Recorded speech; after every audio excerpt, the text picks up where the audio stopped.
नमस्कार मंडळी. तर आज आपण करणार आहोत लाल चुटुकशा गाजरचा हलवा. तर इथं मी बरोबर 1 किलो एवढे गाजर घेतलेले आहेत. गाजर स्वच्छ धुवून वरची साल जी असते ती व्यवस्थित अशी तासून घ्यायची आहे आणि या पद्धतीने सगळे गाजर आपल्याला किसून घ्यायचे आहे किसणीवर. हलवा बनवताना लक्षात घ्या गाजर जे आहेत ते किसूनच घ्यायचे, तरच चवीला असे मस्त लागतात आणि दातामध्ये त्याचा क्रंचनेस जो येतो ना तो खूप मस्त वाटतो. तर बघू शकता इथं मी सगळे गाजर जे आहे ते किसून घेतलेले आहे.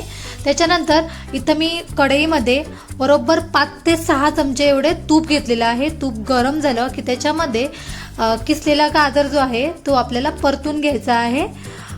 कलर चेंज व्हायला पाहिजे गाजरचा. या पद्धतीने आपल्याला तुपामध्ये सगळा गाजर जो आहे तो परतून घ्यायचा आहे.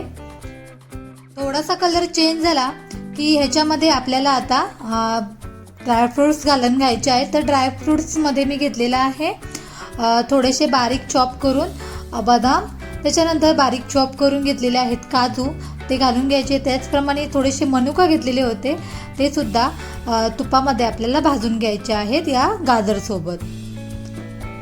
आता अजून 5 मिनटं आपल्याला हे भाजून घ्यायचं आहे. बघू शकता थोडा थोडा कलर चेंज होत आलेला आहे. आता बघू शकता एक 5 ते 6 मिनटानंतर मस्त असा कलर चेंज झालेला आहे. आता याच्यामध्ये आपल्याला दूध घालून घ्यायचं आहे. तर इथं मी बरोबर 3 वाटी एवढं दूध घेतलेलं होतं. नॉर्मल गरम आहे दूध. 3 वाटी दूध.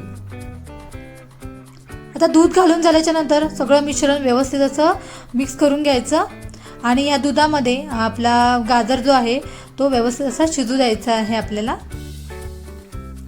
परतून झालं की याला झाकण लावून ठेवायचं. एक 5 मिनिटासाठी छान अशी वाफ यायला द्यायची आहे. आता एक 5 मिनिटानंतर बघू शकता मस्त अशी उकळी आलेली आहे आणि कलर सुद्धा बघू शकता दुधाचा. थोडंसं दूध आटलं की त्याच्यामध्ये लगेचच आपल्याला 1 वाटी साखर घालून घ्यायची आहे. इथं तुम्ही साखरेचं प्रमाण कमी जास्त करू शकता, तुम्हाला गोड कसं आवडतं त्याच्यानुसार. आता ही साखर सुद्धा व्यवस्थित अशी मिक्स करून घ्यायची आहे.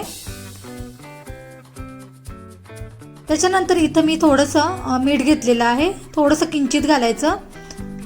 कसं गोडामध्ये थोडंसं मीठ घातलं की त्याची टेस्ट जी आहे ती खूप छान होते. आणि सगळ्यात शेवटी आपल्याला घालायची आहे वेलची पूड. मस्त असा वास येतो, सगळ्यात लास्ट घालायची वेलची पूड. आता अजून थोडंसं दूध जे आहे ते आपल्याला आटवायला द्यायचं आहे. आता बघू शकता दूध आपलं आटत आलेलं आहे. मस्त असा गाजरसुद्धा शिजलेला आहे आणि फायनली इथं आपला गाजरचा हलवा जो आहे तो रेडी झालेला आहे. खूप मस्त असा झालेला गाजरचा हलवा.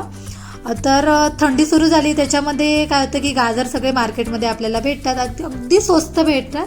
तर नक्की आणा आणि अशा पद्धतीने गाजरचा हलवा रेडी करा.